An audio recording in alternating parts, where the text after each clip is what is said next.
अक्टूबर 2024 कश्मीर का एक गांव। रात का समय था। बूढ़े दादा और दादी के बीच कुछ बच्चे आग के सामने बैठे आग ताप रहे थे।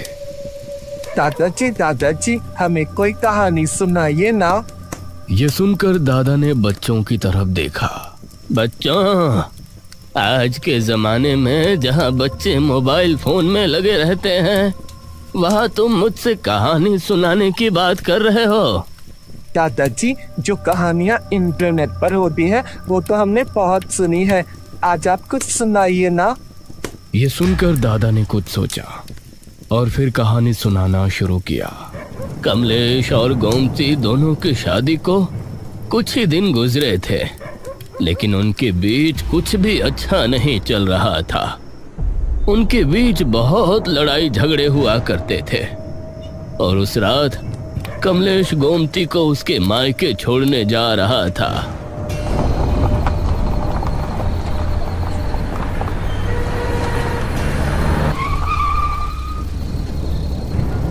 क्या हुआ?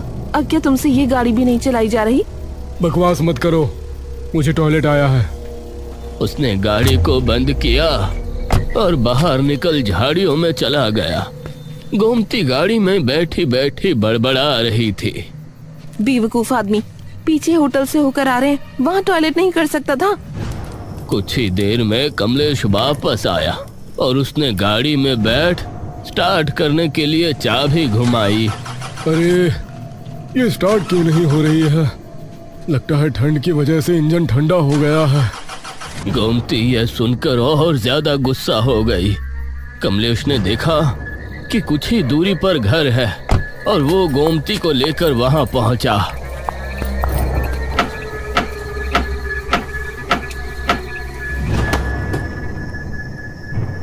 अरे बच्चों, कौन हो तुम लोग? माँ जी, हमारी गाड़ी खराब हो गई है। क्या हम सुबह तक यहाँ रुक सकते हैं? हाँ, रुक सकते हो। जल्दी से अंदर आ जाओ, रात का समय है, इस समय बाहर घूमना ठीक नहीं।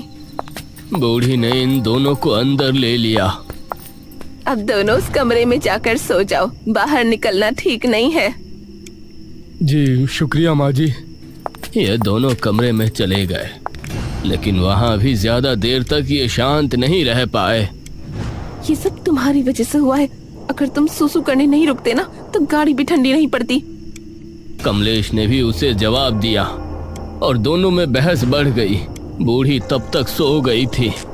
कमलेश उसी समय घर से निकल गया। मैं तो गाड़ी में ही सो जाऊंगा। जब देखो बहस बहस और कुछ आता ही नहीं। वो बड़बड़ाते हुए आगे बढ़ रहा था, तभी उसने देखा कि सामने से एक लड़की बल खाती कमर लहराए चली आ रही है। जैसे जैसे वो करीब आती तो उसका खूबसूरत आकर्षण कमलेश को साफ होता नजर आ रहा था। लाल साड़ी जो नीचे जमीन तक मिली हुई थी, गोरा बदन, लंबे लहराते बाल। सर्द रात में कोई बूढ़ा भी उसको देख ले तो वो भी जवानी की दुआ मांगने लगे। वो कमलेश के करीब आई, उसने नजरें मिलाई और फिर बिना कदमों को रोके आगे बढ़ गई। न जाने क्या नशा था उसके सौंदर्य में। कमलेश बिना कुछ सोचे समझे उसके पीछे हो लिया। इस तरफ अब गोमती को भी अपनी गलती का एहसास होने लगा था।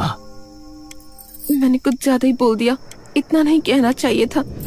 वो धीमे कदमों से कमरे से बाहर निकली, लेकिन उसका हाथ कुर्सी से टकराया। कौन है? तुम इतनी रात में कमरे से बाहर क्या कर रही हो? कुछ नहीं माँ जी, हम दोनों का झगड़ा हो गया था तो वो बाहर चले गए, अब उनको ही देखने जा रही हूँ। ये सुनकर बूढ़ी के चेहरे का रंग सा उड़ गया। मैंने तुम लोगों से कहा था ना, कमरे से बाहर ना निकलना। चलो अब जल्दी से। बूढ़ी गोमती को साथ लिए बाहर निकली। गोमती को भी जब दूर दूर तक कमलेश नजर नहीं आया तो वो परेशान हो उठी। बूढ़ी आगे बढ़ती जा रही थी और सामने एक गुफा नजर आने लगी थी। अम्मा जी, कमलेश मिल तो जाएंगे ना? वो नजर क्यों नहीं आ रहे? बूढ़ी ने उसकी बात का कोई जवाब नहीं दिया और कदमों को तेज कर दिया और उस गुफा के दरवाजे पर एक जूता पड़ा हुआ था, जिसे देखकर गोमती डर गई। ये तो कमलेश का जूता है, जिसका मुझे डर था वही हुआ। बूढ़ी गुफा के अंदर आगे बढ़ती रही और एक जगह जाकर इन दोनों के कदम रुक गए। बूढ़ी का दिल दहल उठा और बूढ़ी की आंखें भी खौफ से फट पड़ी। जो औरत कुछ देर पहले इतनी खूबसूरत दिख रही थी, अब वो एक बेहद भयानक डायन में बदल चुकी थी।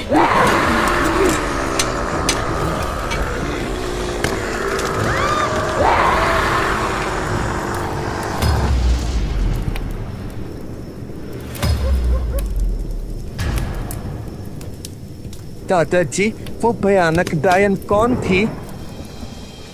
विवेक और रणविजय दोनों कश्मीर में अपने दोस्त मोहित से मिलने और घूमने के इरादे से आए थे।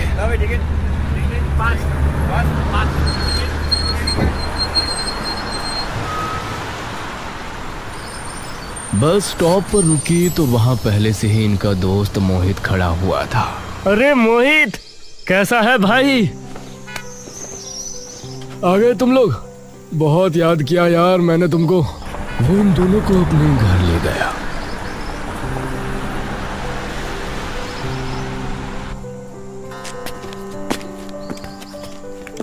मोहित अपनी बीवी श्रुति के साथ रहता था। सभी ने साथ में डिनर किया और फिर अपनी पुरानी यादों को ताजा करते हुए बातें करने लगे। तीनों एक दूसरे से कई दिनों बाद मिले थे, इसीलिए देर रात तक ये बातें करते रहे। अगले दिन ये तीनों एक साथ घूमने निकले और पूरा दिन इन्होंने घूमने में ही निकाल दिया।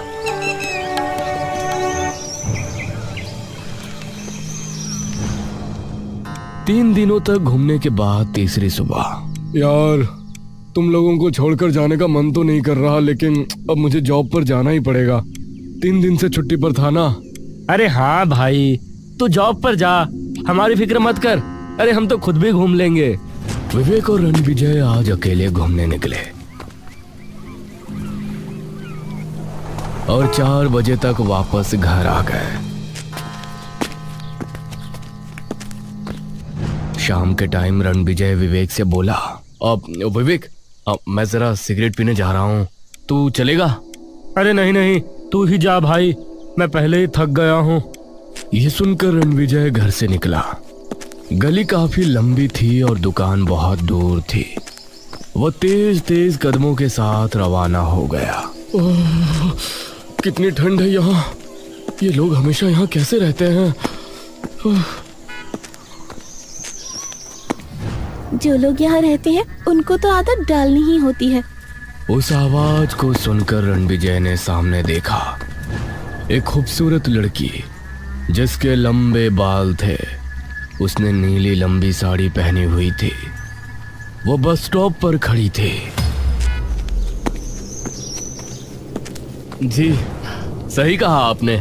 इस पर लड़की ने कोई जवाब नहीं दिया। वैसे आपका नाम क्या है? क्यों, नाम जानकर आपको क्या करना है? तभी वहां एक बस आकर रुकी। वो लड़की मुस्कुराई और बस में चढ़ गई।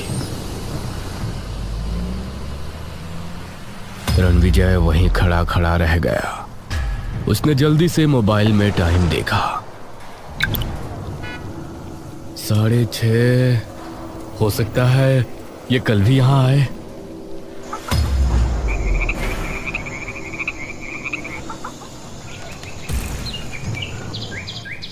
अगले दिन रणविजय 6 बजे ही बस स्टॉप पर पहुंचा और खड़ा हो गया। आज पहले ही यहाँ आ गया, आज तो उससे बात करने का मौका मिल ही जाएगा।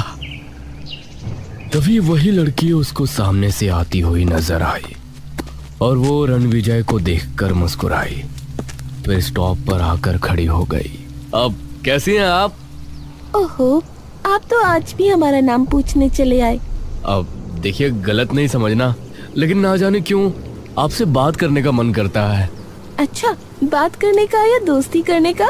ये सुनकर रणविजय मुस्कुराने लगा। वैसे आपने कल मेरा नाम पूछा था ना? देविका। मेरा नाम रणविजय है।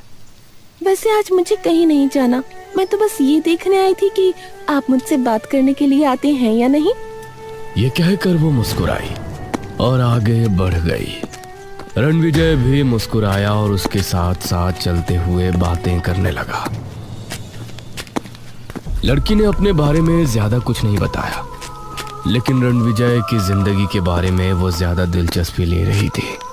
रणविजय भी उससे बातें करता करता खो सा गया था और वो उसके पीछे जंगलों में पहुंच गया।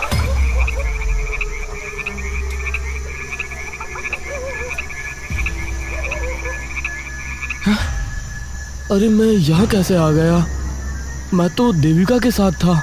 वो उठा और घर पहुंचा। अब रात के 8 बज चुके थे। अब अगले 2 दिनों तक रणविजय उसी समय स्टॉप पर पहुंचा और 2 दिनों तक लगातार उसके साथ ऐसा ही हुआ। उसे अब अपने अंदर कमजोरी भी महसूस हो रही थी।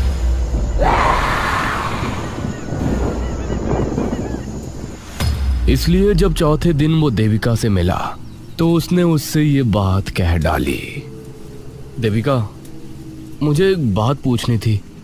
मैं रोजाना तुमसे मिलता हूँ और फिर तुमसे बात करते करते ना जाने कहाँ खो जाता हूँ, और जब होश आता है तो मैं उसी बस स्टॉप पर होता हूँ।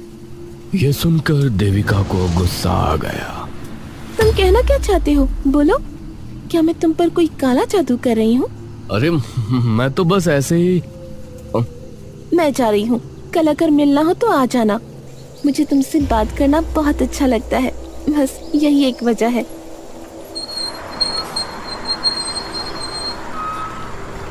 ये कहकर वो वहां से चली गई।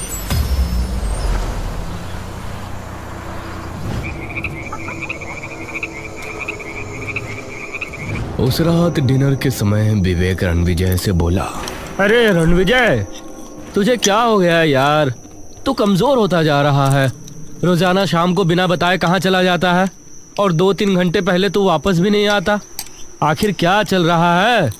अरे अब तुम लोगों से क्या छिपाना। एक लड़की है, अब देविका, मेरी दोस्त बनी है। ओहो, तो लड़की का चक्कर है। ये किस फ्रेंड की बात कर रहे हैं? अब भाभी जी, वो एक लड़की है, बस स्टॉप पर रोजाना मिलती है मुझसे, बहुत बातूनी है। ये सुन श्रुति ने मोहित की तरफ देखा और बोली, कहीं वो लड़की तुमको अपने साथ किसी जंगली इलाके में तो लेकर नहीं जाती? ये सुनकर रणविजय को थोड़ा हैरानी हुई। हाँ, ले जाती है, लेकिन तुम लोगों को कैसे पता? क्या उससे मिलते समय तुम्हारे साथ कुछ अजीब होता है? कुछ बहुत अजीब? हाँ, मैं रोजाना उससे मिलने जाता हूँ और फिर उससे बातें करते करते उसके साथ जंगली इलाके में चला जाता हूँ, लेकिन फिर जब मैं होश में आता हूँ तो बस स्टॉप पर ही होता हूँ और मुझे कुछ याद नहीं रहता कि 2 घंटों में मेरे साथ क्या हुआ था। मोहित, जरा देखो, रणविजय की गर्दन के पीछे कोई निशान तो नहीं है?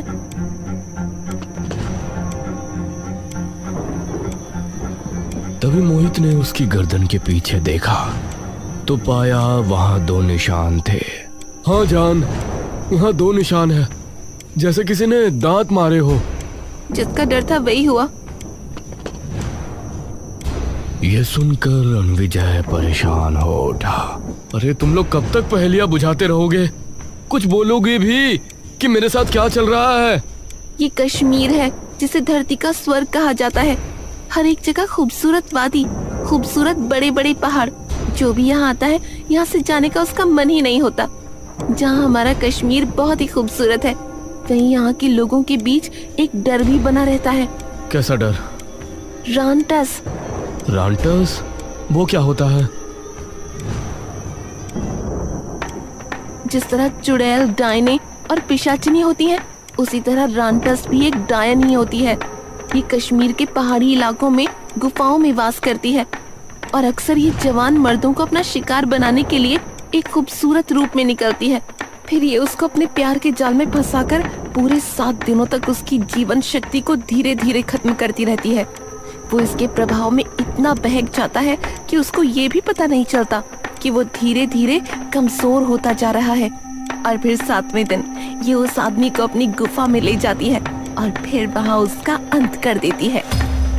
ये सुनकर मोहित, विवेक और रणविजय तीनों ही हैरान रह गए। मतलब वो मुझे भी खत्म कर देगी? नहीं, अब तू उसके पास नहीं जाएगा। इनको जाना होगा, अगर ये नहीं गए तो वो यहाँ आ जाएगी। तो तुम क्या कहना चाहती हो कि मैं अपने दोस्त को खुद मौत के मुंह में धकेल दूं? नहीं, मैं ये नहीं कह रही। मैं बोल रही हूँ कि तुम उसको छल से मार सकते हो और इस तरह तुम अपने आप को उससे बचा सकते हो। मैं उसे मार सकता हूँ? एक डायन को? वो कैसे?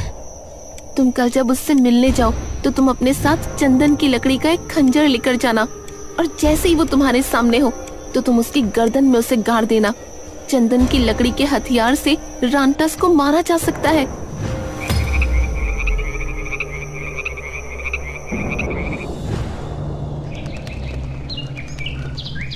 रणविजय अगले दिन शाम के समय जब निकल रहा था तो श्रुति ने उसे एक लकड़ी का खंजर दिया। तो हिम्मत से काम लेना। हाँ, मुझे ये करना ही पड़ेगा। रणविजय ने खंजर को अपनी जैकेट में छिपाया।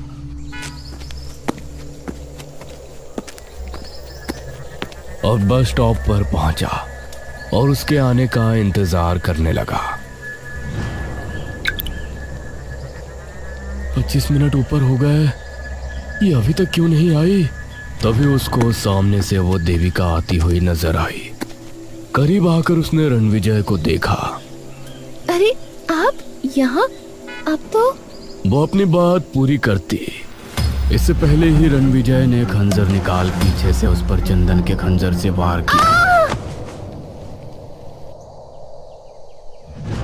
वो घर पहुंचा तो बहुत ही डरा हुआ लग रहा था।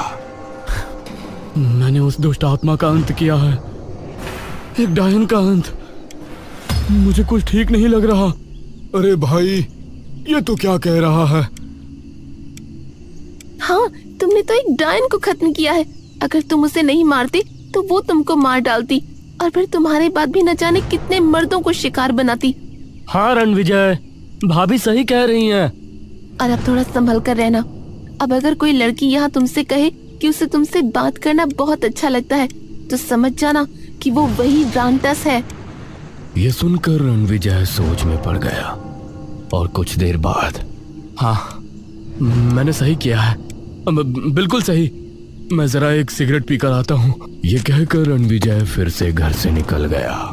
बेचारा पहली बार आया है और पहली बार में ही इसके साथ ये सब हो गया। मुझे नहीं लगता अब ये कभी कश्मीर आना चाहेगा। रणविजय करीब 10 बजे घर लौटा। उस समय श्रुति किचन में थी। अरे 2 घंटे में आया है तू? कहीं फिर से तो किसी लड़की के चक्कर में नहीं पड़ गया था? रणविजय ने उन दोनों से थोड़ी बात की और फिर सभी अपने अपने कमरों में सोने के लिए चले गए। रात के तकरीबन 1 बजे विवेक को प्यास लगी और वो पानी पीने के लिए कमरे से निकला।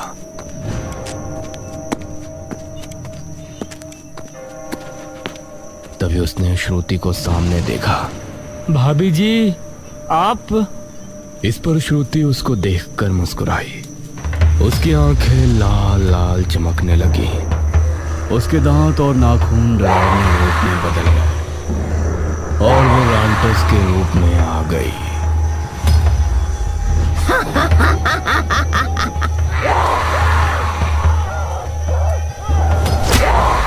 इससे पहले ही रणविजय ने खंजर निकाल पीछे से उस पर चंदन के खंजर से वार किया।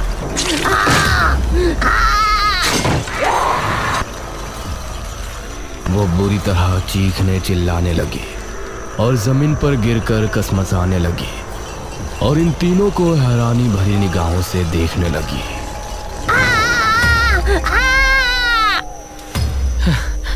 तुमको यही लग रहा है ना? हमें तुम्हारे बारे में कैसे पता चला? खेल तो तुमने बहुत अच्छा खेला था, लेकिन जब मैंने तुम्हारे मुंह से वो बात सुनी। अब अगर कोई लड़की तुमसे यहाँ कहे कि उसे तुमसे बात करना बहुत अच्छा लगता है तो समझ जाना कि वो वही रांटस है। तो मुझे यकीन हो गया कि तुम श्रुति भाभी नहीं हो, क्योंकि ये बात रांटस ने मुझसे कही है। ये मैंने आप में से किसी को नहीं बताया था। मैं उसी समय घर से निकला और उसे लेकर मैं एक तांत्रिक के पास पहुंचा।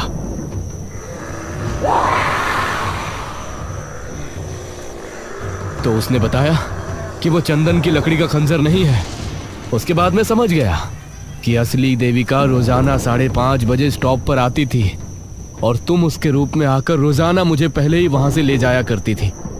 इसलिए आज रात तुम वहां नहीं पहुंची। फिर उस तांत्रिक ने मुझे असली चंदन की लकड़ी का खंजर दिया और मैं उसे लेकर घर लौटा।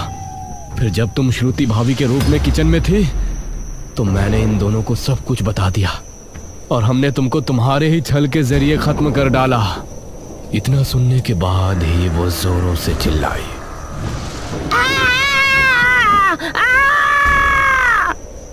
और फिर खत्म हो गई। अब जल्दी से श्रुति को ढूंढो, वो यहीं कहीं होगी।